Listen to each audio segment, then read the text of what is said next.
ನನಗೆ ನಾನೇ ಮಾಡೋಣ ಅಂತಾನು ಕಡಿಮೆ ಆಯ್ಕೆ ಮೇಡಮ್ ಅವ್ರೆ ಯಾವತ್ತು ಸುಮ್ಮನೆ ವಾದ ಮಾಡ್ಬೇಡ ರಾಧಮ್ಮ, ನನ್ ಕೆಲ್ಸ ಐತೆ, ನಾನು ಎಲೆಕ್ಷನ್ ಕೆಲಸ ಕೂತಿದ್ದೀನಿ. ಇವಾಗ ಹೋಗಿರೋ ಹಿಂಗೆ ಬಂದ್ಬಿಡಿ. ಯಾವ್ದೋ ಒಂದ್ ರಿಪೋರ್ಟ್ ಕೇಳೋದು ಅರ್ಜೆಂಟ್ ಆಗಿ ಹಾಕೊಡ್ಬೇಕು ಸಾಹೇಬ್ರಿಗೆ. ಇಷ್ಟು ವರ್ಷ ತಗೊಂಡ್ರೆ ಮೇಡಮ್ ಅವ್ರೆ ನೀನು ಕರೆಕ್ಟ್ ನೋಡಮ್ಮ, ನೀನ್ ನನಗೆಲ್ಲ ಕೊಡ್ತಾ ಇರೋದು, ನಾವೇ ಎಲ್ಲ ಕೊಟ್ಬಿಟ್ಟು ಮಾಡಿಸ್ಬೇಕು. ತಹಶೀಲ್ದಾರ್ ಹಂಗ್ ಮಾಡಲ್ಲ. ಸುಮ್ನೆ ಯಾಕೆ ಒದ್ದಾಡ್ತೀಯ? ಮಾಡ್ಸಂಗಿದ್ರೆ ಇಂಟ್ರೆಸ್ಟ್ ಇದ್ರೆ ಹೋಗಿ ಮಾಡ್ಸು. ನಂದ್ 20 ಕೊಟ್ಬಿಡು, ನಂದ್ 20 ಕೊಟ್ಬಿಡು, ರಿಪೋರ್ಟ್ ಹಾಕಿ ಕೊಡ್ತೀನಿ ಆಯ್ತಾ? ಹೋಗಿ ಅಲ್ಲಿ ಮಾಡಿಸ್ಕೊತ ತಹಶೀಲ್ದಾರ್ ಹತ್ರ. ಸುಮ್ನೆ ಯಾಕೆ? ನನ್ ಮೇಲೆ ಆರೇ ಇದಾರೆ, ಆರೇ ಮೇಲೆ ಕೇಸರ್ಕರಿಂದ ಶಿವರಸದಿಂದ ತಹಶೀಲ್ದಾರ್ ಇದಾರೆ. ಇಷ್ಟು ಜನ ಕೊಟ್ಬಿಟ್ಟು ಮಾಡಿಸ್ಬೇಕು.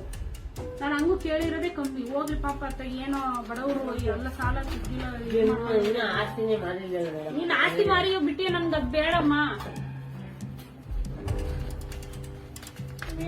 ಮಾಡ್ಬೇಕಲ್ಲ ಒಂದಾಗ. ಅದ್ ನನ್ಗೆ ಗೊತ್ತಿಲ್ಲ. ನೀನ್ 3 ಮಾಡ್ಕೊ, 1 ಮಾಡ್ಕೊ, 2 ಮಾಡ್ಕೊ. ಹೇಳಿಲ್ವಾ 60,000 ಒಂದ್ಕೆ ಕೊಟ್ಬಿಟ್ರೆ ಬರೀ 20. ತಾಯಿ, ನಾನ್ ಯಾರೇ ಮಾಡ್ಕೊಡ್ತೀನಿ ಅಂತ ಹೇಳಿದ್ದೀನಿ ಹೇಳು.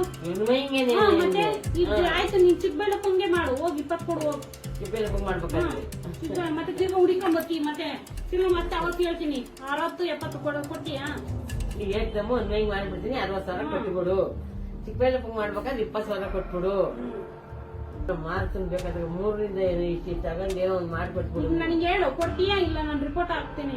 ಆದ್ರೆ ಎಲ್ಲ ಬೆಳಗ್ಗೆ ಫೋನ್ ಮಾಡಿತ್ತು, ಏನೋ ಎಷ್ಟು ದಿನ ಆಯ್ತು ಫೈಲ್ ಇಟ್ಕೊಂಡು ಕೂತಿ ಅಷ್ಟೇ ಕಳಿಸ್ತೀನಿ.